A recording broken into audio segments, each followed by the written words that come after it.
I fremtiden vil der mangle medarbejdere i vores sundhedssektor. Der bliver færre hænder og flere borgere, der har brug for hjælp. Derfor er det vigtigt, at vi bruger vores medarbejdere der, hvor de kan gøre den største forskel og bruger tiden på de mere komplekse opgaver. Det betyder, at vi vælger velfærdsteknologi, når det giver mening.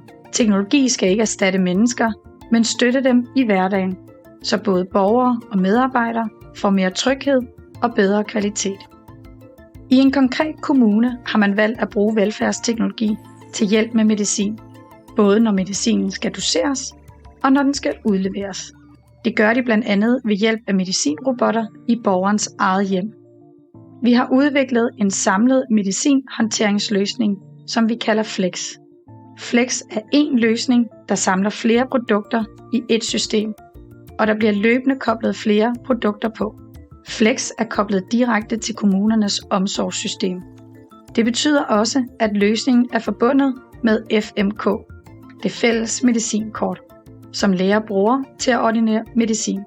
På den måde hænger oplysningerne sammen hele vejen. Et af produkterne i Flex er MedimiSmart, som også kaldes TIM. Det er den maskine, der står hjemme hos borgeren og hjælper med medicinen i hverdagen. Når borgeren er hos lægen, ordinerer lægen medicin i FMK. Herefter godkendes ordinationen af kommunens sundhedsfaglige personale.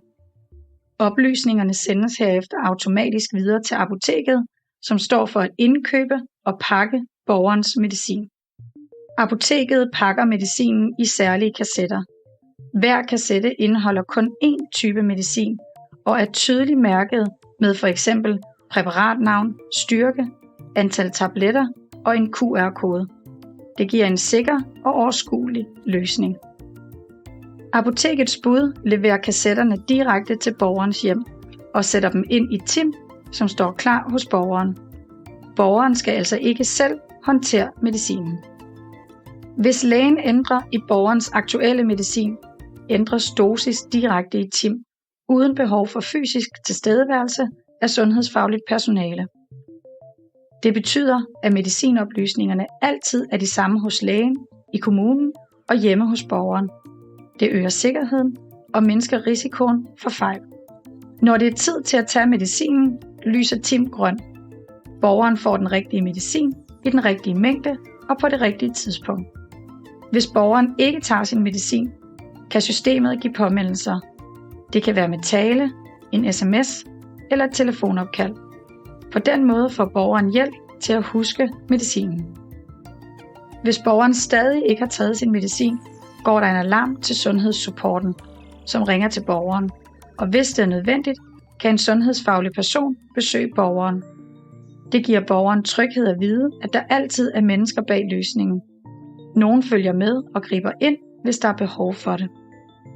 TIM er nem at bruge og er designet, så den passer ind i hjemmet. Den ligner mere et køkkenapparat end et medicinskab. Medicinen ligger i kassetter med plads til 28 tabletter. Hver tablet har sit eget rum, så der ikke er kontakt mellem de forskellige tabletter. Flex og TIM er en sikker og enkel løsning til hjælp med medicinhåndtering, til gavn for borgeren og som støtte for medarbejderne i sundhedssektoren.